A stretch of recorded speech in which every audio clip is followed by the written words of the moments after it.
Hey everyone, thanks for joining. Of course, back here with Brandon. Got a little bit more of an exciting video. We're going to be diving into the company, of course, talk about some brands, plans, other things, of course, that will relate along the way. But first things first, Brandon, how are you? Good. How are you doing? Yeah, good, good. Having a little early summer, if I dare say it, knock on wood in Toronto. Whatever. I think today's like in the mid-teens, and it's supposed to rain, but whatever. Who cares? There you go. Either way. There you go. Mind over matter. Mind over matter. There you go. Well, here, I want to kick this off. I want to ask you. Let's say we walked into a hotel elevator. We're on the 20th floor, and I say, "Hey, tell me a little bit more about Icanic." What do you say? Yeah. So, Icanic is a California focused company, right? We are vertically integrated. We have our own cultivation. We do all of our manufacturing. We do all of our labeling and distro. Our focus is really a lot different than most. We are gross margin focused, right? We've taken our learnings from a lot of other industries where, we've seen what works and what doesn't work. And so for us, we know that if we can build a successful gross margin profile for all of our products, all of our SKUs, that we can always dial up and down SG&A or up and down other opportunities based on growth. But for us, it's really about getting that platform strong, knowing that that's the core of our company. Yeah, no, awesome. And so some questions, of course, I know a lot of people out there, this will sound very simple, but for others who are, really just dabbling in, cannabis stocks recently, but also not too in tune with the industry, curious, maybe you want to expand on why you guys are focusing on California. Yeah, I think the easiest way for let's say the general consumer to kind of understand, where we're coming from is to look at another industry, right? So like let's take wine, right?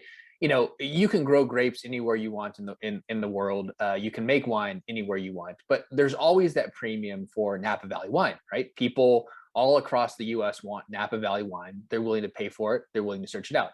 We think that as the U.S. Really begins to kind of open up regulations, that eventually California cannabis will have that same effect, right? California is already the most competitive market. It's got the most discerning customer, and the only thing holding back California from being able to distribute its products, which everyone wants across the U.S., is legalization, right? And so, again, for us, we just know that being in California, competing in the most competitive state, where everyone will want California cannabis as things open up, it puts us in a great position. Yeah, no, makes sense. Obviously, biggest market in the U.S. by far. So interesting. Here, kind of wanted to dive a little bit more into the actual company, some of the products. Do you want to talk about some of your guys' more successful brands and the products you guys offer?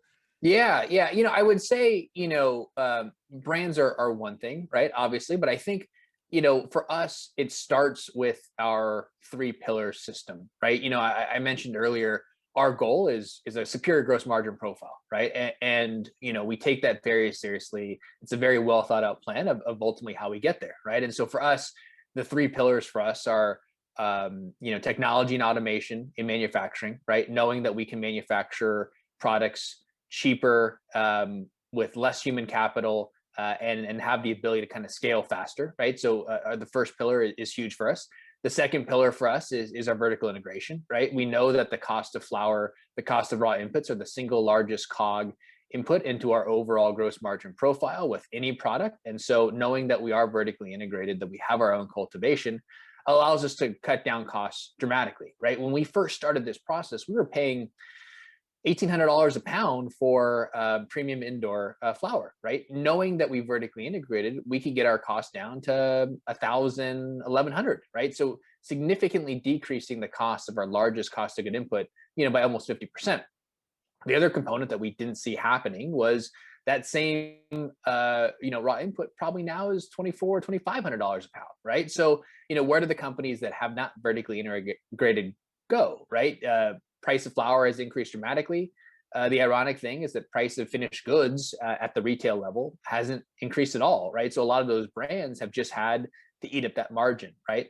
The last pillar for us is our sales and distribution, right? We are in about 400 stores, 7-person sales team across the state, gives us tremendous reach, both to sell our existing portfolio and the future portfolio, right? So I say that, obviously that wasn't quite your question, but I think it provides good background, right? So now knowing that we have that platform in place, where not only can we do that for our existing brands, but we can also do it for brands that we acquire, right? And so the first beneficiary of that model is Ganja Gold, right? Ganja Gold is one of the leaders in the infused pre-roll space in California. Again, gives us tremendous visibility. Having a one of the leaders in any category gives you an unfair advantage, right? And so being able to take that and lead with that to help us open up more accounts, have it be kind of that halo brand for us has been huge. But I think, most importantly, being able to do it in a way where, the gross margins are all 50% plus. That's a big win for us. Yeah, no, and we'll definitely do a deeper dive, of course, into some of the products, but also the marketing, the sales, distribution. We'll do those kind of unique videos and chat about, examples. I'm also assuming you get in there with, one great product, it's easier to bring others. Again, Yep. assuming, but I'm sure we'll do a video going forward, which is pretty awesome. And you left out some pretty good teasers, Yep. so that was Yeah. great. Curious, we're always getting questions. Would love to kind of talk about, plans forward. And I know, of course, for cannabis, how much are you guys waiting for, looking for really the big open, the hey, it's legal, you can now distribute, here, here, and here. How much of that is on your guys' minds, and how much of it is just how do we grow in California? Yeah, I think the federal legalization is the gravy, right? Our business is not going to succeed or fail based on the timing of that outcome, which I think puts us in a very good position, right? We're not waiting on this to unlock a lot of value. If that happens and we're able to distribute our products across the U.S., then that's a fantastic addition, right? But for us, it is growing our presence in California, right? Again, it's both growing our leading brands organically, but then also looking at growing acquisitively, right? We know that we've built this amazing platform where we can onboard brands, almost seamlessly, right? And we can create a lot of value day one, whether that be improving their margins dramatically because we're bringing them into our own supply chain, or even giving them further distribution, leveraging our existing sales team that's across the state, right? And so for us, looking at additional brands, additional leaders in the in various categories that maybe haven't committed enough to kind of getting their gross margin profile in place. They haven't committed to their vertical integration or their manufacturing process in house.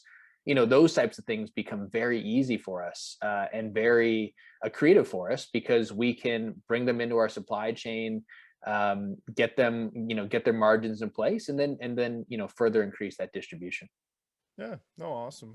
Hey, kind of a general strategy. It's awesome that you guys aren't really relying on, hey, we need federal to come sooner the better. Of course, you guys are focusing on still, becoming a dominant player in California and looking at some of the other brands, and potentially if you can bring them under your verticals. So extremely interesting.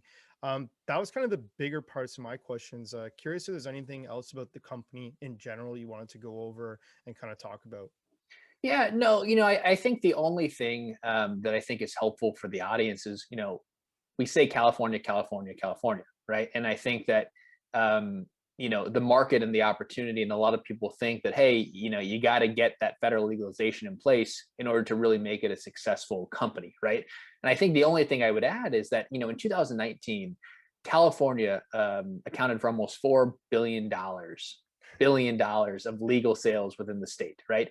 You had another $7 billion in 2019 of illicit sales within the state, right? So, when we talk about California, California, California, it's a huge market opportunity, right? And I think sometimes that's lost, right? Because they think, oh, it's a smaller, it's a state and yada, yada, yada.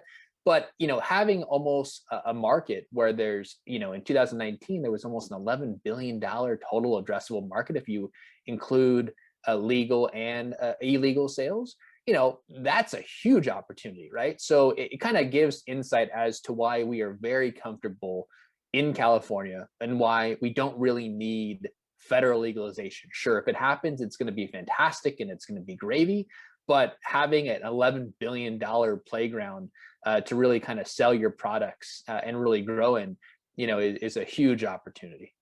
Yeah, No, awesome. And of course, when federal does come, you guys will be, like you said, in the most competitive market with the best products, and able to expand pretty quick. So exciting path forward.